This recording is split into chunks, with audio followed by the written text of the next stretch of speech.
We're back with another episode of TPI and Company. Jason and Jacob are back with us again this week. And guys, we have a very special guest joining us this week. And Jason, I know this is someone that you've known for a long time. So Yes, we'll let you introduce our guest for this week. that's my best boy from Delta is Marty Friess.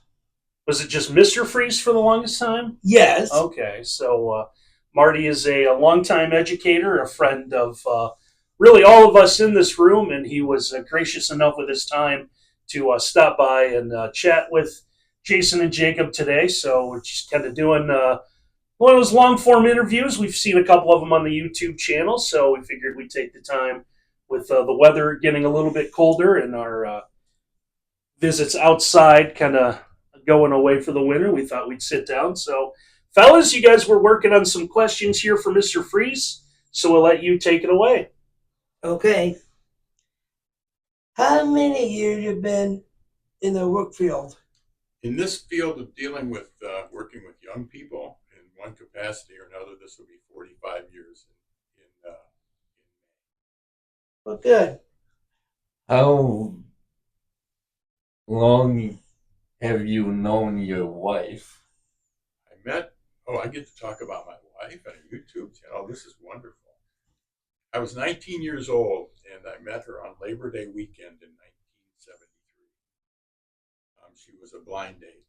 Her friend was dating my best friend, and it just sort of worked out. So we spent some time together on Labor Day weekend. And I will tell you it worked out. And the reason I'll tell you that it worked out was we met on Labor Day of 1973, December, coming up, December 14th. It will be 51 years. So in December of 74, we got married. It will be 51 years on December 14th. She is the woman of my dreams. She was then when I met her. I knew I had to be with her for the rest of my life. She had some moment of absolute weakness and said she would marry me. Followed through on that. Together we've been for all this time, and it's been the most wonderful life, wonderful marriage. Well, good. Yeah. Which team NFL teams? Why are you being so hurtful right now? I'm not. Oh, well, my favorite teams. The Browns are my favorite. When I was young, Jim Brown played for the Cleveland Browns. That's how old I am. And I was just a huge. Also, very much a Detroit fan. I was born in Southeast Michigan. I was born in Pontiac near Detroit. So I grew up. I'm a huge Tigers fan. I'll never waver from the Detroit Tigers. And I came a little bit older. I was much older when I started watching hockey. I'm a Red Wings fan. I'm a Pistons fan. I'm a Lions fan as well. My Browns are my number one team. So then reverse that. All my second favorite teams are in Cleveland. So Cleveland and Detroit, where we're located. All my friends growing up were either Detroit or Cleveland fans. Good. So that's kind of how I am. Detroit first in most sports, and Cleveland second, and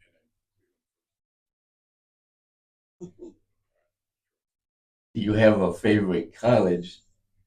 I went to BGSU. I went to University. I went to University. I like to see all of those schools do well. When it comes to like the whole Ohio State Michigan thing, I was born in Michigan, raised in Ohio, but I didn't go to either college. So how they do is okay, I guess. I mean, I don't get too worked up about it, especially now with this NIL stuff. It's like the best team in the country is the one that spent the most money. So I'm a little bit less excited about college football than I used to be. How many years you been in school? School, I think my wife would tell you most of my life. I had an interesting career path, which is worth sharing, I think, a little bit because for a lot of people who I envy, they go through high school, they know my family doctor, Dr. Ann Steck. I met her. I was a high school teacher, but I met her in eighth grade to help work with newspaper. When I met her, the first in the conversation, she said, "I'm going to be a family doctor." And by golly, through high school, went right straight to University of Toledo. I think probably on a full academic ride, right through med school. And guess what she is? She's a family doctor. I think that is so awesome. People like that know me. I changed majors 3 times before I started college after I was accepted at BGSU. And I met my wife at the end of my freshman year of college and got married halfway through my sophomore year. So I got just about to where I was ready to get a business degree, but I just didn't feel like that's what I was built for. And my wife, unplanned, became pregnant. So I left college. I started in 72. Left because I had a pending child to support. I worked there for, let's see, that's 76. I worked for 3 years. Took a job as working in a clothing store. My wife decided that I was not meant to be a clothing salesman. What was I meant to do? She said, "You love kids. All you do is read books. Stack a book by your bed. Each one you start right into the next." I looked at her. I said, "You think teacher?" And she said, "Absolutely." And I go, "I think if you'd have made a survey, taken a survey of my senior class, and said most likely to become a teacher, I would have, out of 120 students, Wow. because I was not a particularly, I was not exactly the kind of student, attention-wise, and sort of that I think anybody would have thought this guy wants to spend the rest of his life in a school. Right. So, and then when I was young too, back in those days, there were lots of jobs you could get in the summer. I went through one time and actually counted the different jobs that I got a paycheck for. I worked with poultry in many different scenarios, crating them and uncrating them, and watch out because they can make their doo-doo go straight up. I did landscaping. I worked in 2 different factories. I think I counted ultimately 19 different jobs that I got a paycheck. Again, I thought I was going to be a business major. And I think I learned as much about what I didn't want to do, all these different jobs. And so when I honed in and focused on teaching, becoming a teacher, I was all in. I was that annoying student in the college classroom that asked questions because I read the assignment. And that guy that absorbed everything I could because obviously I wanted to know as much as I could. And when I made the decision to go into education, my wife encouraged that decision. I did some research before I made the final decision, and I said, "You realize there's 2 English teachers for every English opening in the state of Ohio." That's back in 1979 when there were a lot of teachers and not as many jobs. And she said, "So?" And I said, "Well, I'm going into a pretty tight employment market." She said, "Then be better than them." That's right. And I said, "Well, okay." So we made the decision, and I was able to work at the clothing store job for a year and a half. One of the professors I had took a real shine to me, and I couldn't do that anymore to take the classes I need to work at the clothing store. So she got me a job at the Office of Publications at BGSU, part-time, but it helped. I was very blessed because I graduated in March, went in for a teacher that was on sabbatical. So I finished out that school year in 1981 with a job. I was able to then teach summer school at Seagull schools because of that job. I was hired in at Delta, by Delta York Schools, and I started in 1981 and I retired from there. Taught for 24 years. I became an administrator for 11. And part of why I made the transition from the classroom to administration was I was getting to a point to where a lot of the culture of students was a little bit, I don't know, I want to say, I didn't embrace the way I was embracing the culture, the music and the movies and stuff. And I felt they needed somebody relevant. I thought maybe I could help the people that teach the students. So I became an administrator. And I would say the 24 years of teaching were much more enjoyable than the 11 years as an administrator because you deal with a lot of things. But I will also say that being an administrator is not fun, but I will say that it's fulfilling because whereas a teacher you can only do so much and turn problems over to the principal, you feel not helpless necessarily, but what more could I do? As an administrator, I was able to make a more significant difference because of the freedom that I had to help them and get the services that they needed. So again, I would say teaching was both fulfilling and fun. Administration was not fun, but it was still very fulfilling. And at 35 years, I sort of felt like it's time probably to move away from this. I loved, I wanted to leave before I was angry or, and plus school had changed. When I started 70 in 81, we were still focused on the complete student, emotionally, psychologically, physically, intellectually. And so, and your approach to the students was, especially like through English class and so forth, you wanted them to learn to write in a way that they could be independent. And I would tell my students, the reason we want to be good writers is because if you write well, you'll be actually heard. If you're not a good writer, people won't pay attention to you. If you have a problem, back then we would write letters, we didn't do emails. And the better you write, the more you'll be actually respected. So that's why we're going to learn to write, not because I think we all want to be great writers. We need to be effective writers. And when we would do the literature part of things, we would try to relate everything to us. And if you go back and you read poems from 500 years ago, they're still talking about things that they were afraid of. They're still talking about love and sadness and those kinds of things. And so even though the specifics of those times were much different, the emotions and the feelings, and if it could help you understand your feelings a little better, that's why we read them. So, and that's how it was. You were engaging students, you were trying to help them grow in a lot of different ways.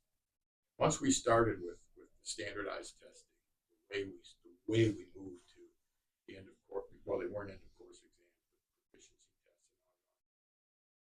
We're asked to basically teach the test. I couldn't do that. It just made no sense to me. I thought I'll teach them as well as I can. And my students did well, but eventually I told people when I started teaching, I wanted to engage minds. I wanted to create a greater sense of independence with young people. I wanted them to understand their value and their worth, to be able to show that through their ability to express themselves. That's what I started as. I retired as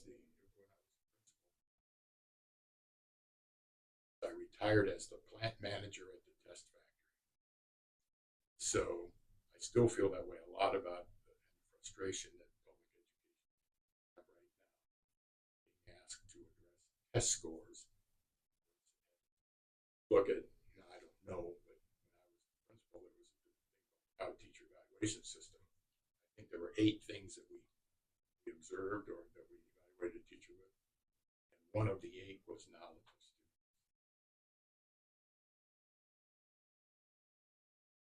Well, good. So the priority was instructional strategies and all these.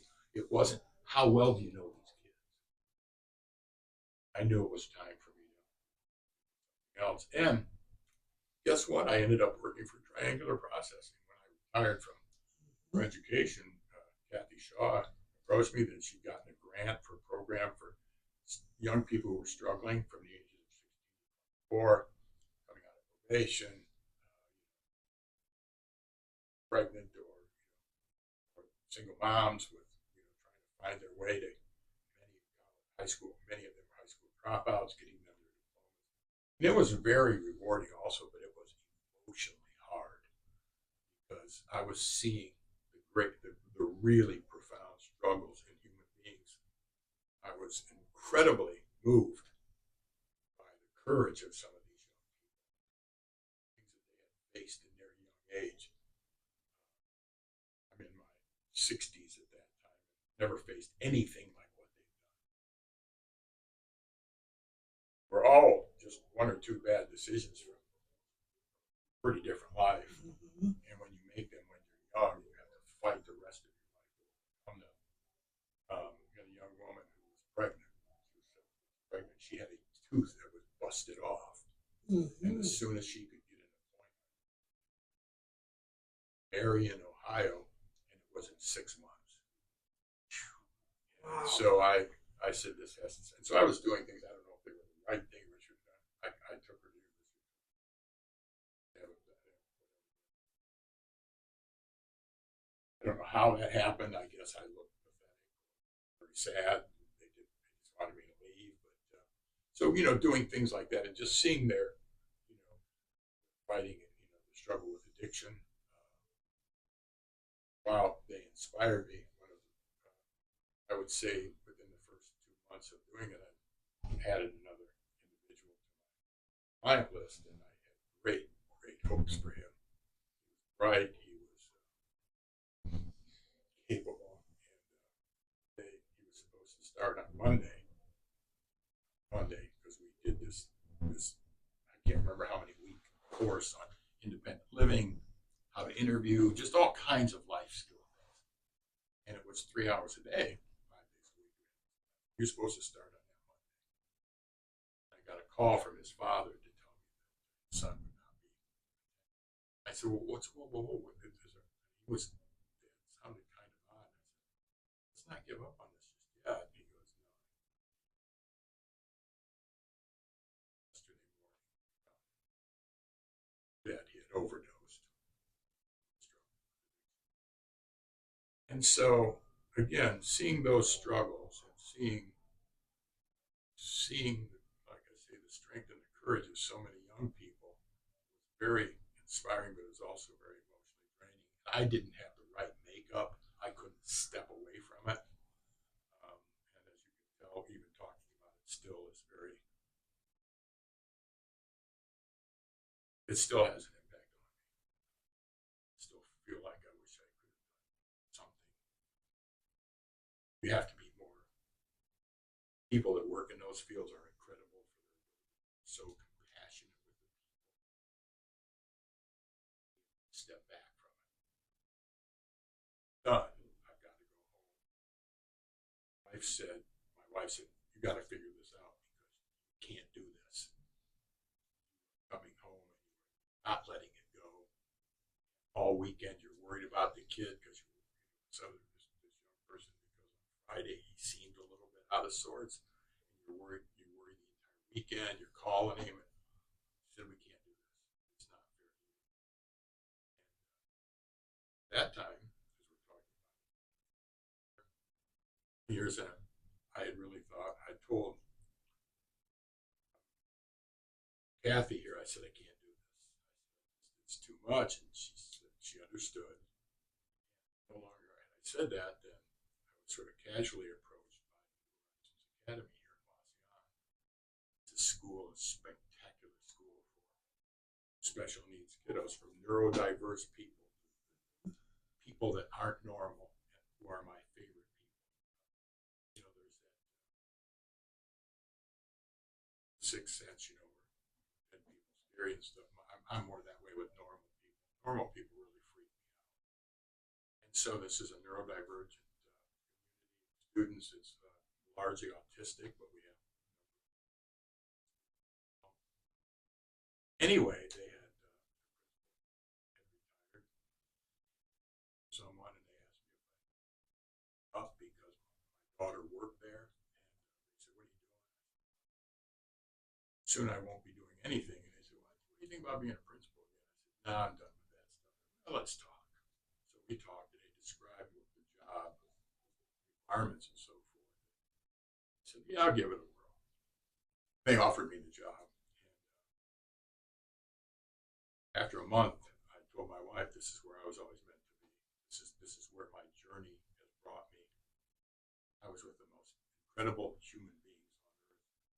Students were beyond anything I'd ever imagined. Passion and all you things you hear about autism are like lack of empathy and all these things. I go, you don't know.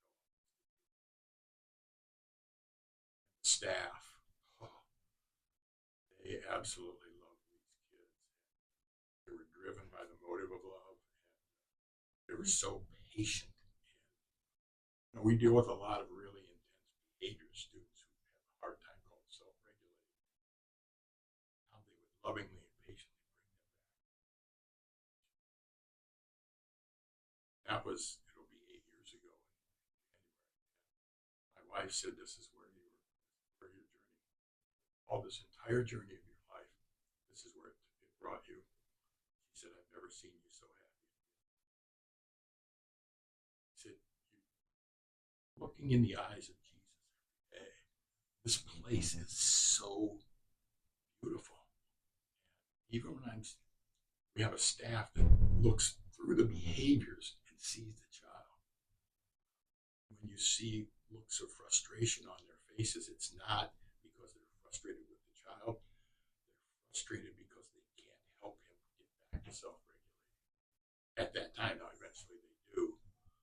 So yeah, it's been a 45-year journey, and I wouldn't trade it for anything. And I would say that part of me wishes I'd have been doing this my whole life, these last 8 years. I would not love it near as much as I do had I not been.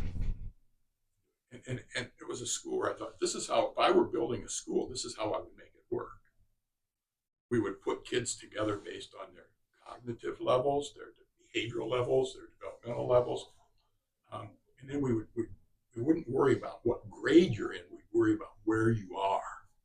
And we would teach to that group. And then, this is how it should make it. Because I don't know if you knew this, but the American education system is based on Henry Ford's assembly line.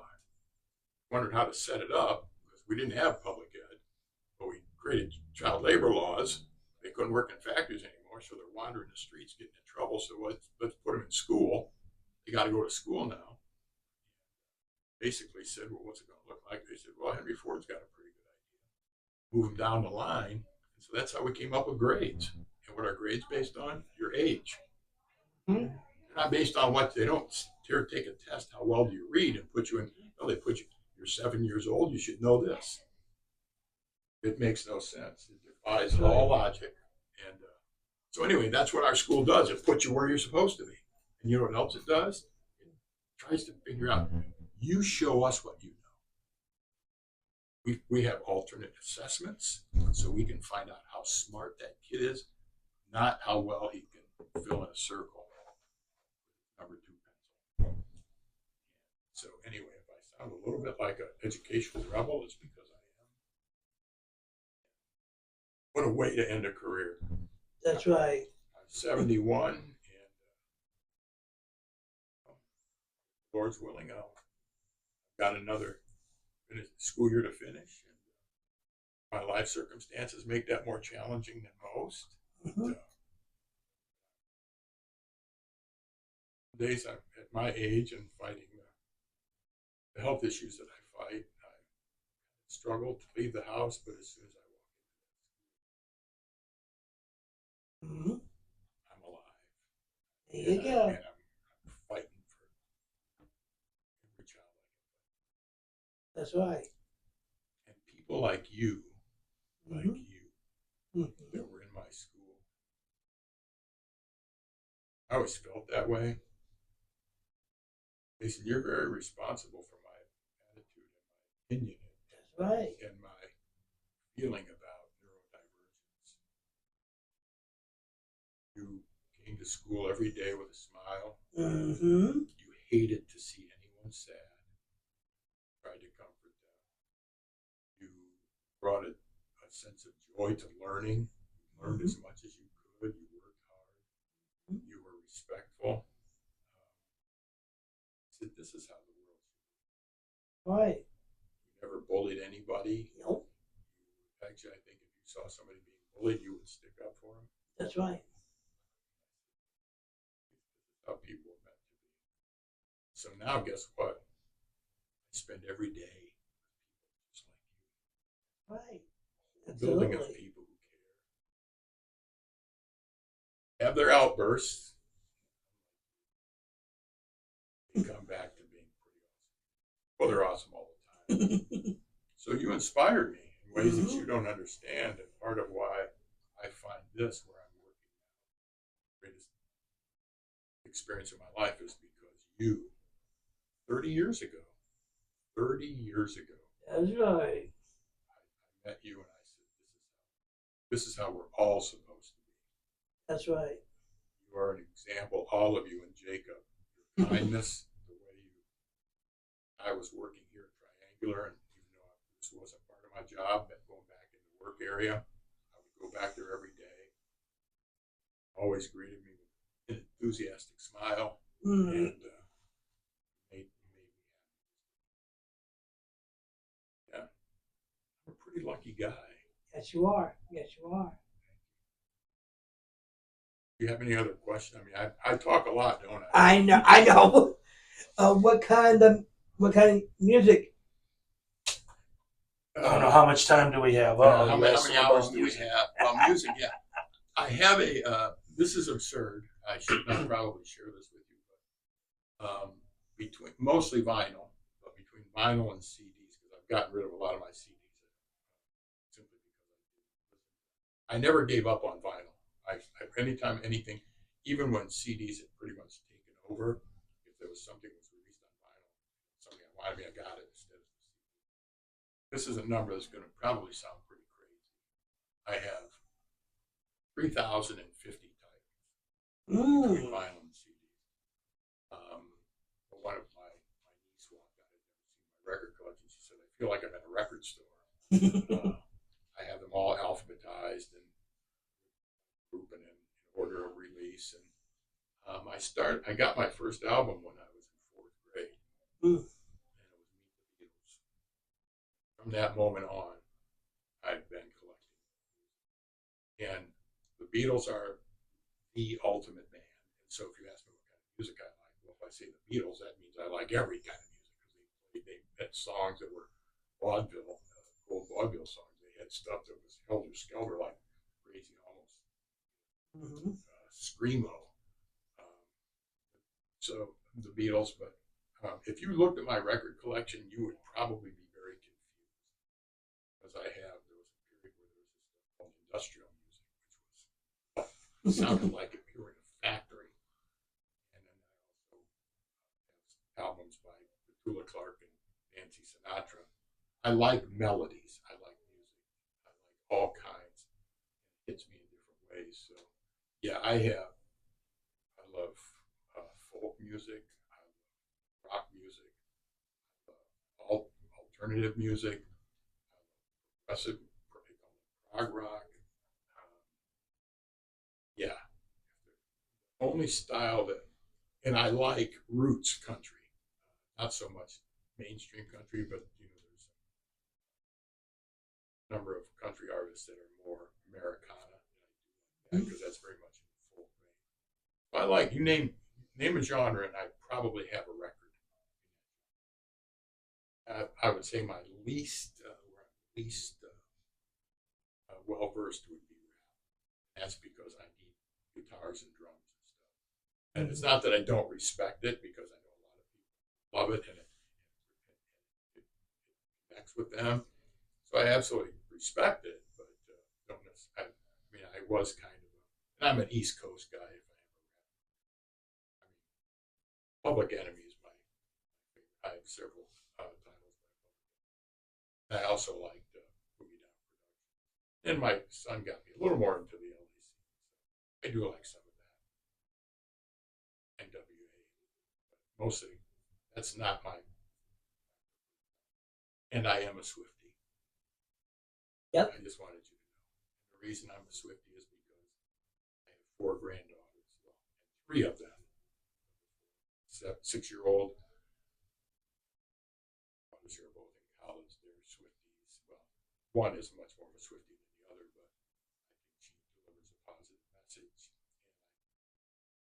I would tell my granddaughters, here's the thing. I will tell you that I don't, like, if I listen to a whole album, I kind of don't know one song from another, maybe, but that's just because I'm not into it. It's not because they're not good songs, but I'm glad that they have somebody like that to look up to. Sort of talking about it's okay to be being strong doesn't make you. I mean, women typically Right. behave the same way as a man does, and the man is considered confident, the woman is considered pushy. I like the fact that she addresses a lot of those social issues. Apologize for being a woman. So I'm a Swiftie too. No, well, good deal. Anything else? Anything else, guys? Do you watch any movies, Adel? Yeah, I'm weird with movies though too. I don't. I'm going to explain something to you. There's a term in plots in novels or movies, whatever it's called, linear plot. In other words, it follows beginning, middle, and end. And it's a logical, like you're watching somebody about a person's life or something, and it starts when that person is 6 and it ends when that person, let's say, follows them through their life until they die, in order. I tend to be more of a non-linear guy. I like movies that don't necessarily fit beginning, middle, end, and they can be a little more on the abstract and weird side. Comedies I like are like kind of like the weird comedies. A movie called Shakes the Clown, for instance, The Big Lebowski, Strange Brew, Spinal Tap. Those are the kind of comedies that I really like. And I like a lot of movies. I like movies with dialogue. Don't like action movies all that much. I'll be honest with you, when I'm watching action movies, some of these superhero stuff, I don't even know what's going on.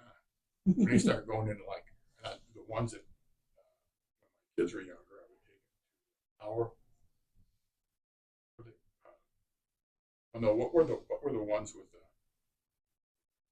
Transformers? Yeah. That's I right. take them to those Transformer movies, and when they start the action sequences, I couldn't tell what was going on. It was like 10 minutes of noises and metal, and so yeah, those I'm more of a kind of subtle dialogue kind of thing. What I'm going to tell you is I'm a weird guy, so I like weird things. Anything else?